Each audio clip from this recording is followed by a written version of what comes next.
seja boca de Deus, seja os pés de Deus aqui na terra, seja as mãos de Deus aqui na terra.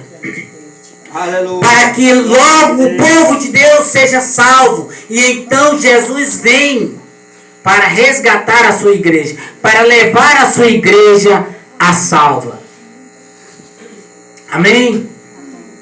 Que nós não esqueçamos isso, irmão. Que nós podemos apressar a vinda do Senhor. Basta nós pregarmos a palavra de Deus com vontade, com força, com fé. Porque quando o povo de Deus chegar ao arrependimento, então Jesus vem.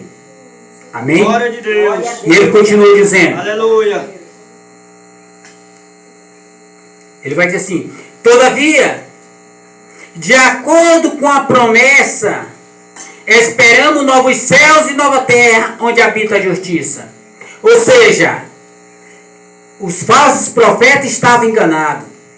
Os falsos profetas que dizem que Jesus não vem mais, eles vão quebrar a cara e vão se arrepender naquele dia.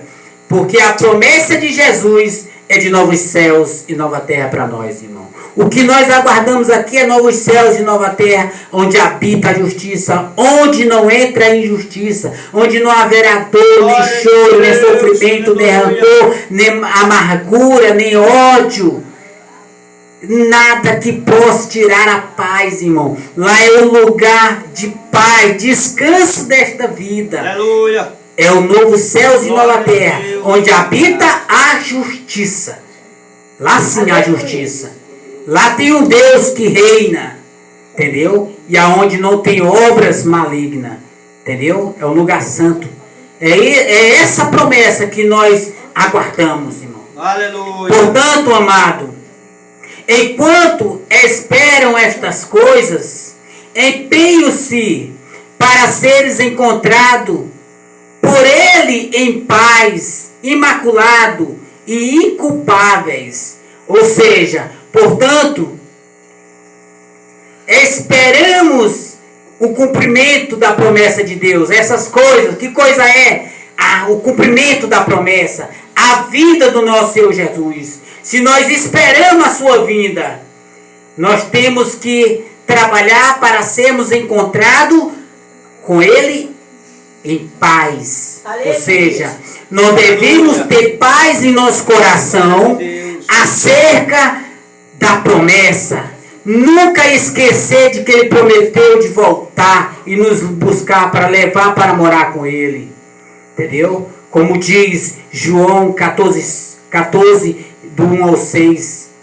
Entendeu? Há uma promessa de Jesus. Ele disse que ia preparar morada. E se Ele fosse, preparasse morada como Ele foi, Ele disse que voltaria para nos levar para morar com Ele eternamente.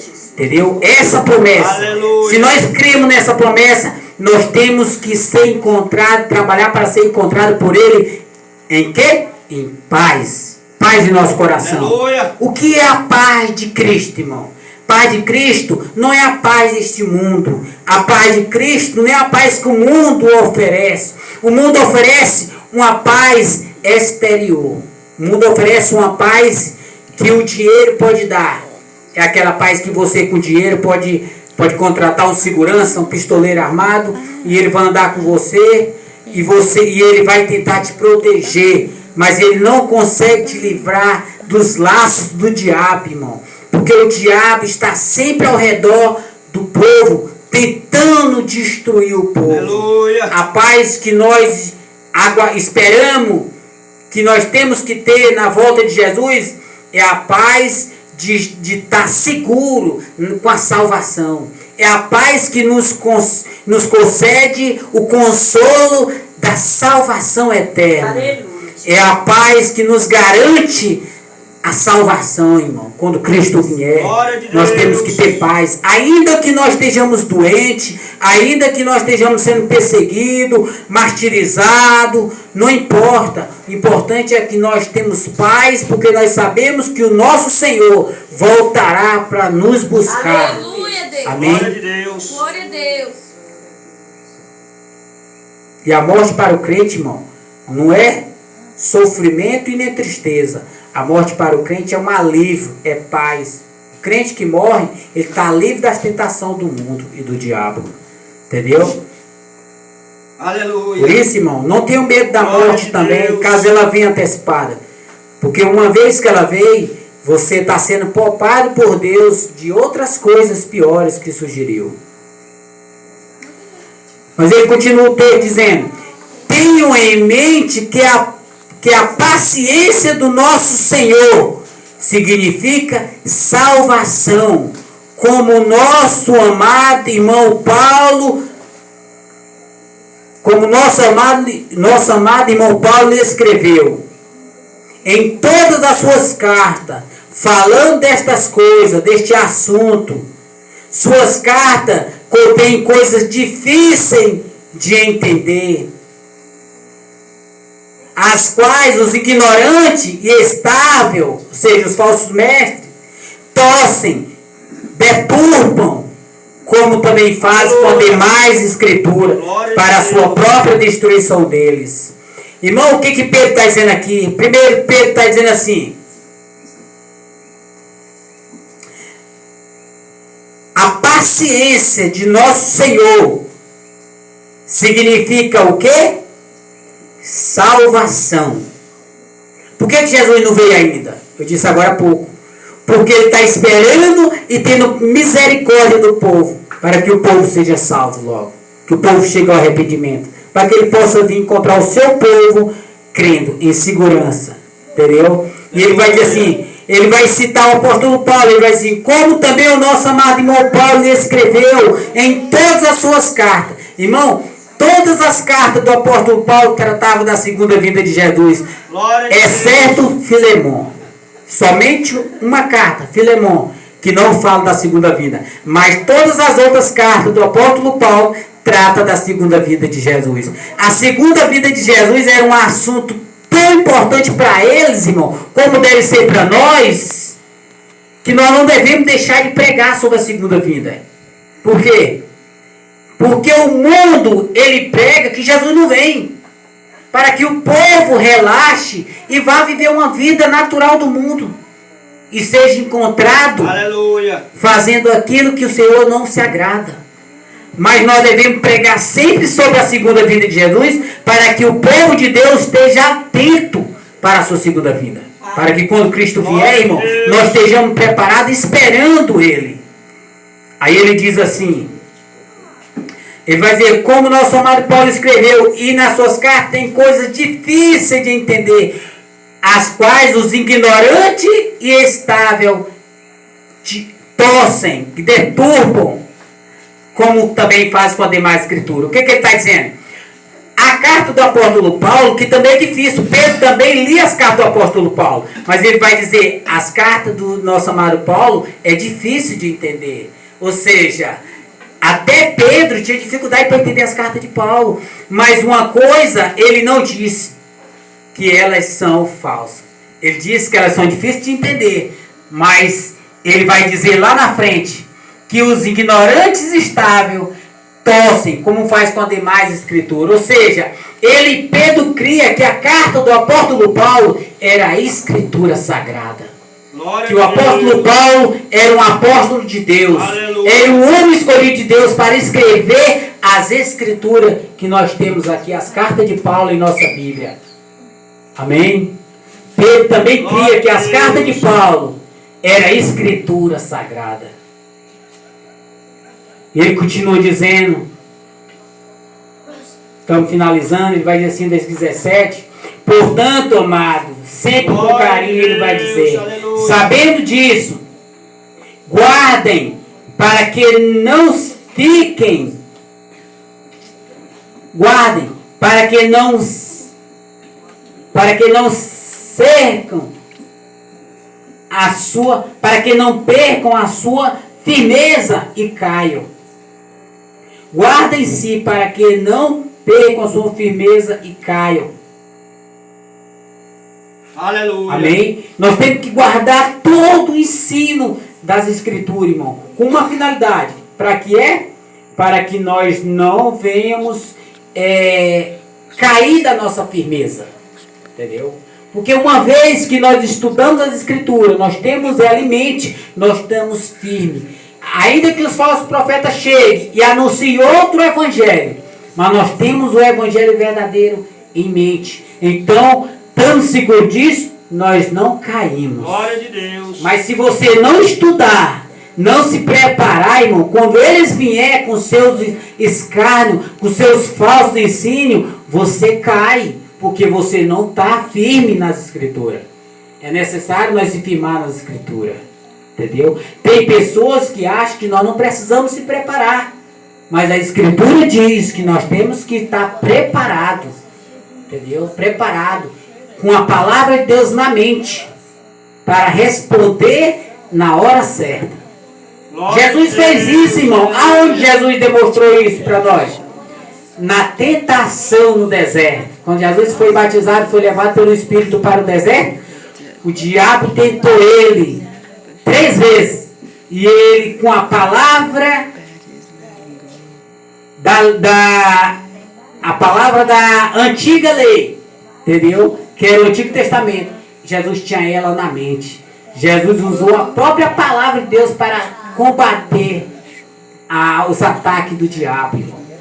Ou seja, se nós tiver com ela na mente, nós vamos combater o ataque do diabo. Mas se nós não tiver, irmão, nós vamos ser pegos por ele. Entendeu? Glória de Deus. Aleluia. Ele vai dizer assim, no versículo 18, para encerrarmos. Cresçam, porém, na graça e no conhecimento do nosso Senhor e Salvador Jesus Cristo. Olha aí, irmão. Cresçam na graça e no conhecimento. Como que nós vamos crescer no conhecimento? Estudando a palavra de Deus. E se nós pegar essas 2 palavras, graça e conhecimento, e colocar em verso, nós vamos dizer assim, cresça no conhecimento e na graça. Glória de Deus. Entendeu? Como é que nós vamos crescer na graça? Crescendo no conhecimento. Porque uma vez que nós somos ignorantes, sem conhecimento, nós não tem como crescer na graça de Deus. Para nós crescer na graça, nós temos que crescer primeiro no conhecimento.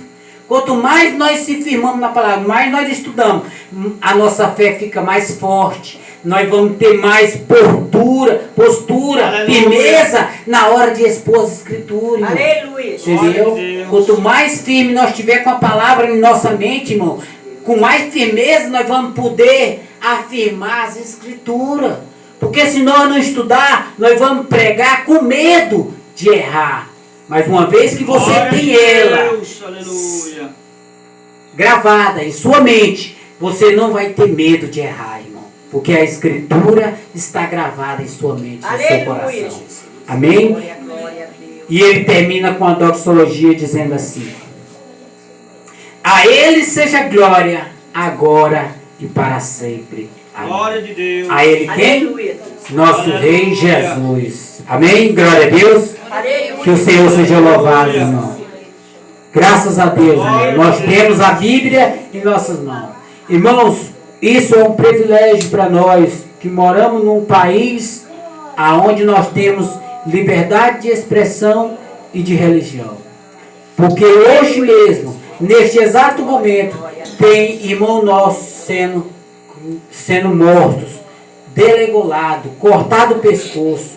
Nesse mesmo instante, em algum país fechado para o Evangelho, tem cristão sendo morto, irmão, pela sua fé. E não tem as Escrituras, e não tem a Bíblia, não. Eles só tem os pedaços. Eles escrevem o pedaço. Como que eles podem viver lá? Pela mente. Eles decoram os pedaços das Escrituras, irmão. E ficam meditando no que eles conhecem, nos pedaços que eles conhecem das Escrituras. Porque lá eles não podem ter a Bíblia, eles não podem andar com a Bíblia na mão. Se eles andar, é como se eles andassem com uma pasta de cocaína. Eles são criminosos condenados à morte. Entendeu? E nós estamos tendo o privilégio, irmão, de ter liberdade, de andar com a Aleluia, Bíblia. Deus, é verdade. Glória a Deus. O que me entristece, irmão, é que tem pessoas trocando a Bíblia por um aparelho de celular. Para que eles não sejam reconhecidos como cristãos. Porque uma das coisas que mais te identifica com o cristão, irmão, é essa palavra escrita, folhal. Essa palavra aqui. Quando você olha para uma pessoa que carrega a Bíblia debaixo do braço, o que passa em sua cabeça? O que passa em sua mente? É que ele é um homem de Deus, uma mulher de Deus, não é verdade? Agora, quando você vê uma pessoa andando com o celular, o que você pensa? Dá para você imaginar que ele é um homem de Deus? Aleluia. Irmãos, Glória de Deus. as pessoas pensam que negar Cristo é chegar diante dos outros e dizer assim, eu não creio em Cristo. Irmão, isso daí ninguém vai falar. Praticamente ninguém vai falar. Quase todo mundo diz, se você perguntar, você crê em Deus? Creio. Como que você pode testemunhar que você crê em Deus? Vivendo uma vida santa e testemunhando. Aleluia. Andando com as escrituras, irmão. Glória de Uma Deus. vez que você anda com as escrituras na mão, as pessoas olham para você com outro olhar, irmão. Os necessitados de Deus tentam se aproximar de você. Mas os que não são de Deus, eles rejeitam você pelas escrituras. Isso é que é bom, irmão. Entendeu? Não devemos ter medo, irmão, de nós sermos um dia martirizados. Quantos irmãos nossos antes de nós, irmão, e nesse momento que eu acabei de falar, está sendo martirizado, irmão. Entendeu? Eles estão sendo martirizados pela sua fé. Muitos antes de nós morreram para que nós hoje tivéssemos as escrituras em nossa mão. Porque aqueles que salvaram os pedaços das escrituras da época que os reis estavam queimando, eles morreram, irmão, para garantir a palavra de Deus para nós hoje. E hoje eu fico triste quando eu vejo uma pessoa pregando Aleluia. com o celular na mão, irmão. Glória de Deus. Rejeitam pregar com a Bíblia e prega com o celular. E ainda diz que são crentes. Porque para mim não são crentes não, são impostores. Porque o crente, ele prega com a Bíblia. Ele tem prazer na Bíblia. Ele tem prazer em ser visto. Glória O apóstolo Deus, Paulo vai aleluia. dizer que ele não se envergonha do Evangelho. Porque o Evangelho é poder de Deus. Aleluia. Para a salvação de todos que creem, irmão. Amém? Quero orar pela mensagem. Senhor, meu Deus, Glória meu de Pai. Deus. Eu quero